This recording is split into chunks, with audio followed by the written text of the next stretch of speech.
ولنټاین یعنی د عاشقانو ورځ څه شی دا تاریخ ایسته ده او څنګه او څوک یې لمانځي. ګران اورېدونکو السلام علیکم. د ولنټاین یعنی د عاشقانو ورځ تاریخ په اړه تاسو ته معلومات درکوو. ولنټاین یو عیسوي ملا و چې په 3مه پیړۍ کې په روم کې ژوند کاوه. په دې وخت کې په روم کې بت پرستي وه.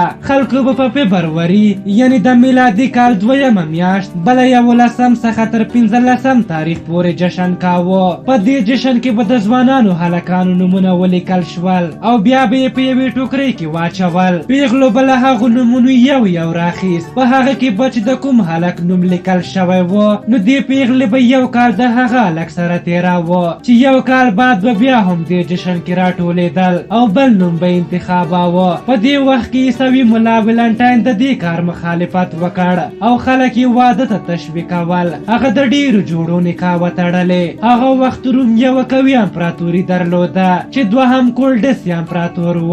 هغه به هر کال په یو نوي هیواد حمله کوله چې تر خپلې ولکې لاندې راولي. خو د هغه د سرتېرو شمېر ورځ تر بلې کمېده. هغه یې د علت پوښتنه وکړه چې ولې ځوانان په جنګ کې ګډون نه کوي. هغوی ورته وویل چې ځوانان د عیسوي ملا په لارښوونه ودونه کوي چې له امله یې ډېرو سرتېرو ودونه وکړل. هغوی اوس کورنۍ لري، د خپلو مېرمنو او اولادونو په فکر کې دي، نو ځکه جنګ ته نه ځي. امپراتور ډېر غوسه شو او امر یې وکړ چې نور به په روم کې څوک واده نه کوي. لکه چې څنګه یو کال او بل کال جشن کیږي، ځوانان د یو بل سره ساعت تېروي. خو دا ځل ولنټاین د خلکو ودونه په پټه کول چې وروسته امپراتور امر وکړ چې عیسوي ملا دې بندي شي. ولنټاین یې بندي کړ. په بند کې پرې د امپراتور کولډس لور جولیا میینه شوه. هغه به هره ورځ بند ته ورتله او هغه ته به یې سره ګلان وروړل. د وخت په تېرېدو سره ولنټاین او جولیا فیصله وکړه چې د خپلې مینې په هکله امپراتور کولډس ته هر څه ووایي.